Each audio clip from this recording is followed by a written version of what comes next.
The first scent you recall is smoke.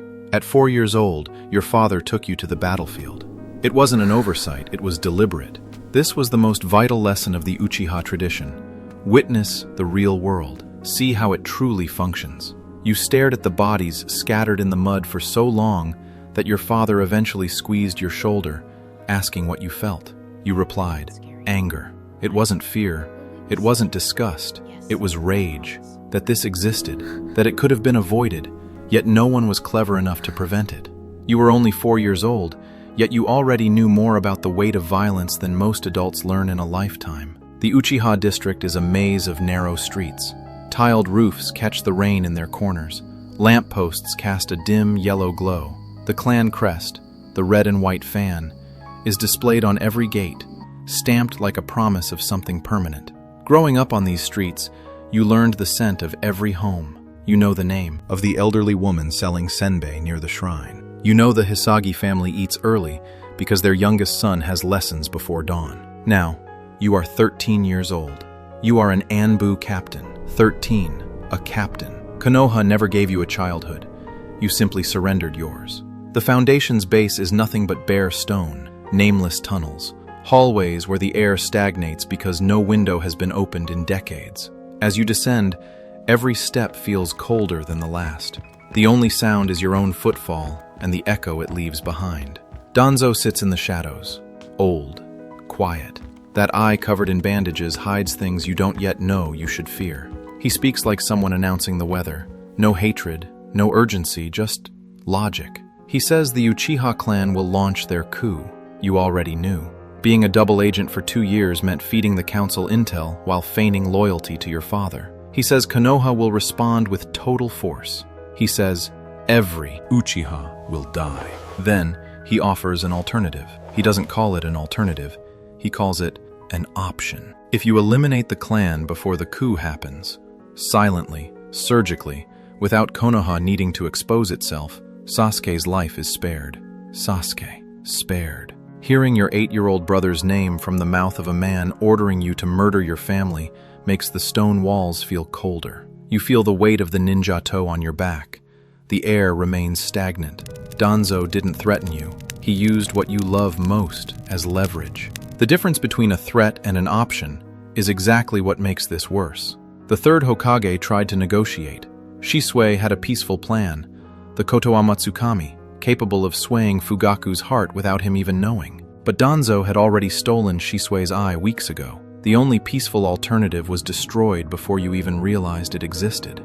You calculate the cost, not with emotion, but with the same coldness that made you a captain at 13. Dozens of lives, against Konoha, against a war, against Sasuke. You say yes, but before you go through with it, you need to understand what was lost. Shisui Uchiha was your best friend, the only one who thought like you, that the clan and the village could coexist.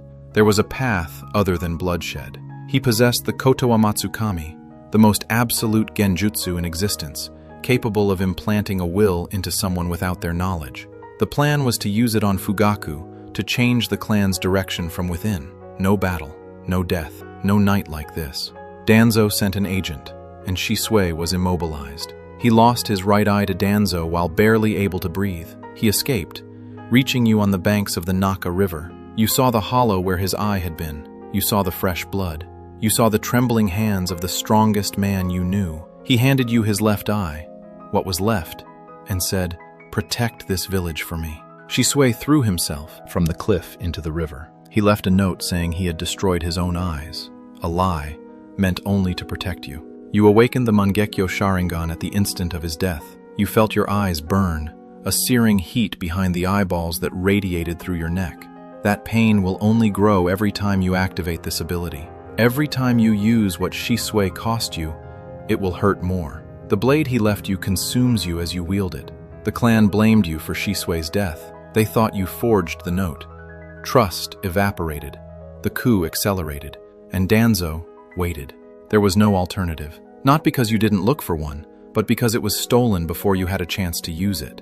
The moon is full, massive, silvery. It dominates the sky above the Uchiha district as if it knows.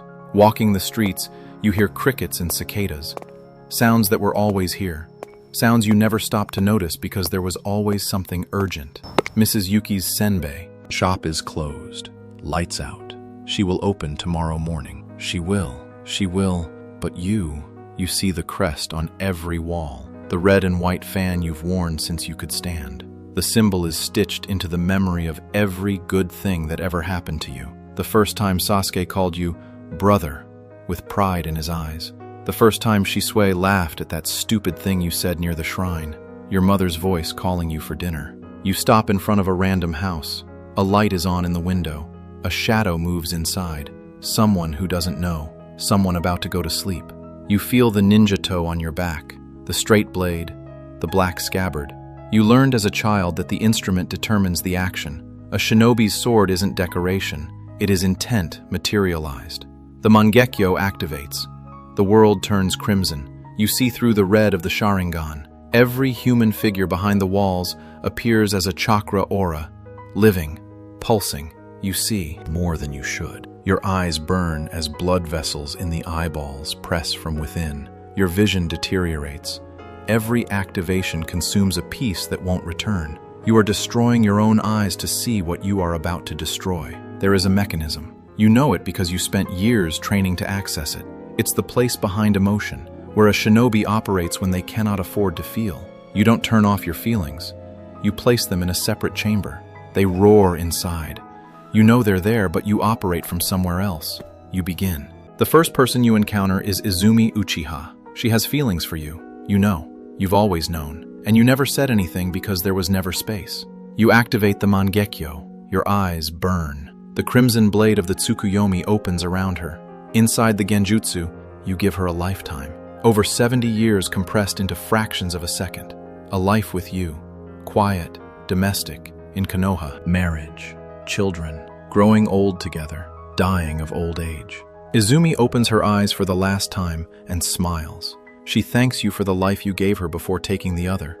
If you manage to kill the one you wanted most, aside from Sasuke, you can finish the rest.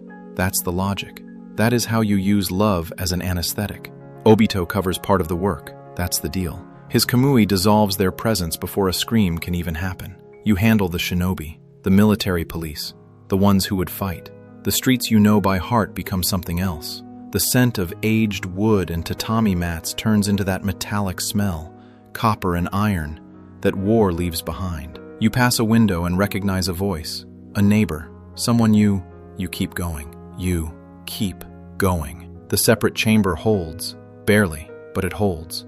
The streets go quiet one by one. The clan crest, the red and white fan, is lit by the moon, and no one else will walk these streets looking at it with pride. You reach the final house, your parents' house. You enter, expecting a fight. Fugaku is powerful, the clan leader. You enter with maximum caution. They are sitting there, kneeling on the tatami, facing the door, as if they were waiting, as if they knew. Neither of them raises a hand. Neither of them resists. Neither of them. Your father looks at you, not with hatred, but with something you don't have a name for yet. He says, "Do not hesitate. It is the path you have chosen. Compared to yours, our pain will last only an instant.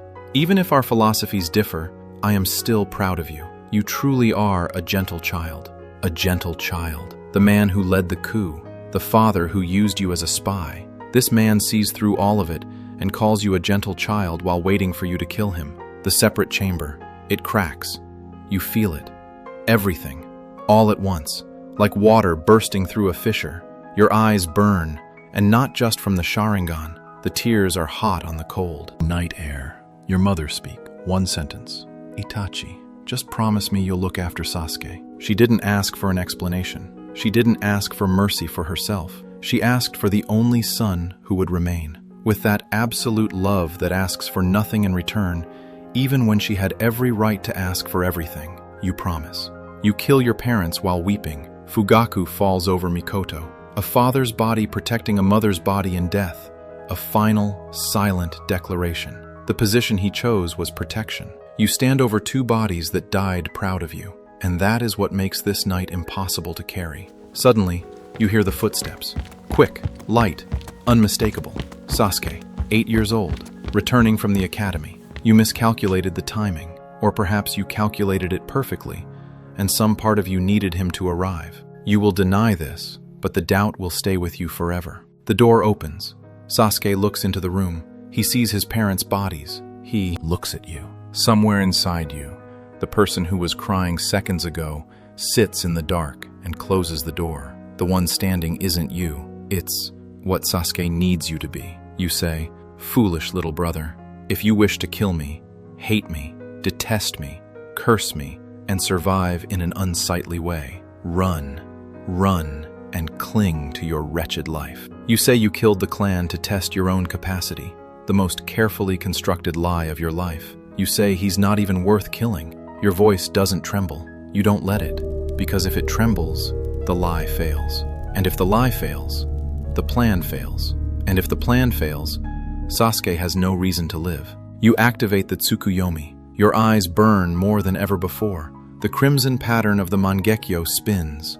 You force an 8-year-old boy to relive his parents' murder repeatedly. Subjective hours of terror etched at a neurological level. You aren't torturing Sasuke. You are installing the only engine capable of keeping an 8-year-old boy alive. Hatred with a destination. Sasuke falls. He wakes up and attacks you. You feel your 8-year-old brother's hand tear the forehead protector from your head. The metal hits the tatami.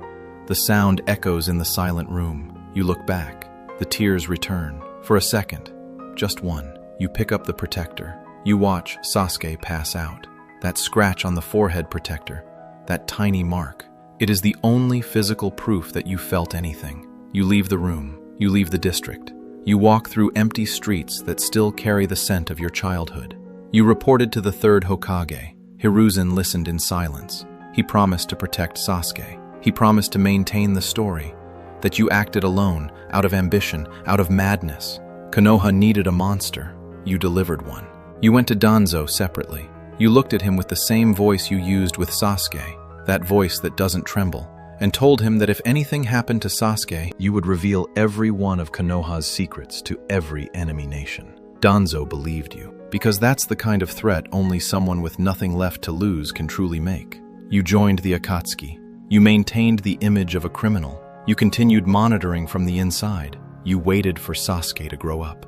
You waited for the day Sasuke would be strong enough to kill you. You waited to die with meaning. On some night between that day and the end, you take the forehead protector with the scratch. You run your thumb over the mark.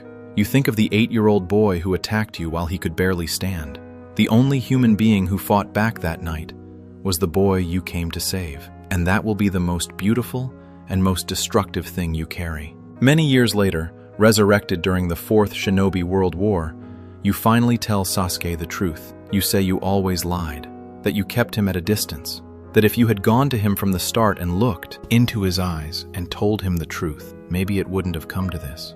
And then, for the only time in your life, you don't give him the forehead poke that was always your way of saying, "Forgive me, maybe next time." You press your forehead against his, and you say, "I will love you forever." There is a system that calls a 4-year-old boy to a battlefield, that names a captain before they hit puberty, that finds the gentlest human being available and turns them into an executioner. And when it's all over, that system raises its hand and calls the boy a monster. Itachi wasn't the problem. Itachi was the product of a system that never answered for the night it created. If this reached you in a way you didn't expect, tell me in the comments what hit the hardest. Danzo's choice, what Fugaku said, the night itself, or the fact that he loved Sasuke his whole life without being able to say it. If you aren't subscribed yet, help me keep bringing this kind of content. Until next time.